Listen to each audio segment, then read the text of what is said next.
Tony Ferguson and Justin Gaethje is going down May 9th. We're all excited about it. It's going to be an incredible bout.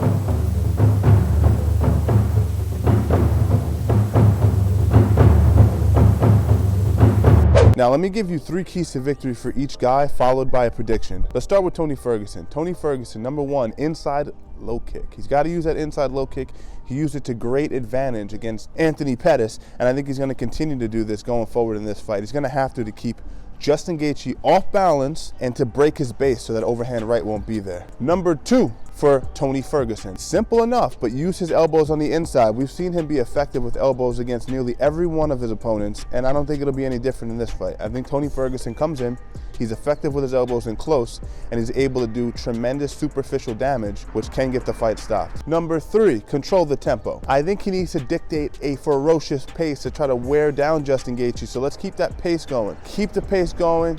Keep a forward momentum, use that inside low kick. When you get in close, use those elbows. And I think if he controls the pace, he's gonna have a lot of success in this fight against Justin Gaethje. All right, now on to 3 keys to victory for Justin Gaethje. Number 1, use that low kick. Simple enough, but very, very effective. Justin Gaethje is amazing at landing that outside low kick and really slowing down his adversaries. He goes low on the calf with the kick, but he also chambers it right above the knee with equal effectiveness. So I see Justin Gaethje being able to use that low kick, and if he does it effectively, I sense that he'll be able to slow down Tony Ferguson and make it hard for Tony to control the pace. Take away the guy's wheels, the car will slow down and eventually break down. Number 2, overhand right. This is a little bit funny because it almost sounds like I'm giving a layman's interpretation of the fight. Throw overhand rights, but it's true. Tony Ferguson just got finished knocking out Donald Cerrone with an overhand right, and I think he can do the same against Tony Ferguson. We all know Tony Ferguson lifts that chin up nice and high in the air, and he's been caught before but never knocked out. I think that Justin Gaethje can use that overhand right effectively in this fight and maybe get the stoppage. Number 3, pace yourself. Now, I know Justin Gaethje is known as being an incredibly conditioned athlete, but no one touches Tony Ferguson when it comes to conditioning in a fight.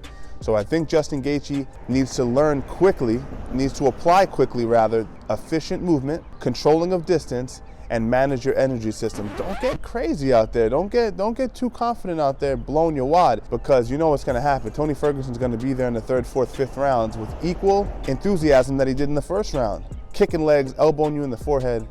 You know, pace yourself, is what I'm saying. All right, so my predictions for the fight, drum roll.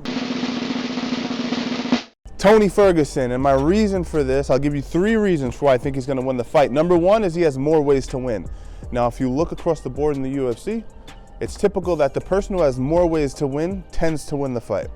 So that's number 1, and that's a pretty obvious one. Number 2 is he's more efficient. I think that Gaethje has a tendency to be really, really dangerous in that 1st round and a half, but there's a precipitous drop-off from mid-2nd round to the 3rd round, and never mind 4th and 5th. I don't know if we've seen him in the 4th and 5th effectively. That's an obvious win for Tony Ferguson. Tony Ferguson will be there in the 5th round with the same sort of energy that he had in the 1st round. The guy's amazingly efficient. So we're talking about being efficient, we're talking about having more ways to win, and let's talk about the 3rd reason. The 3rd reason is the superficial damage that Tony Ferguson does. He's incredible with this. By the time the 3rd round is there, you look like you got into a fight with a shark. Your face is cut, your eyes hanging out, people are trying to put your eye back in. You're a mess. You're a mess. So I think the superficial damage will play a giant, obviously, it's going to play to Tony Ferguson's advantage, right? The referee and the doctor are looking to stop the fight. Justin Gaethje's second guessing himself. He's getting tired, he's worn out, his legs are killing him. His eyes falling out, like I said previously, so that's going to be a giant advantage to Tony Ferguson. So I think Tony Ferguson gets it done, and I think he gets it done in the 3rd round via TKO. That's my prediction. Leave a comment below. Let me know what you guys think. Who do you think is going to win the fight? And if you want to watch any videos with Tony Ferguson, click right here. If you'd like to watch any of my other martial arts videos, make sure you click right here.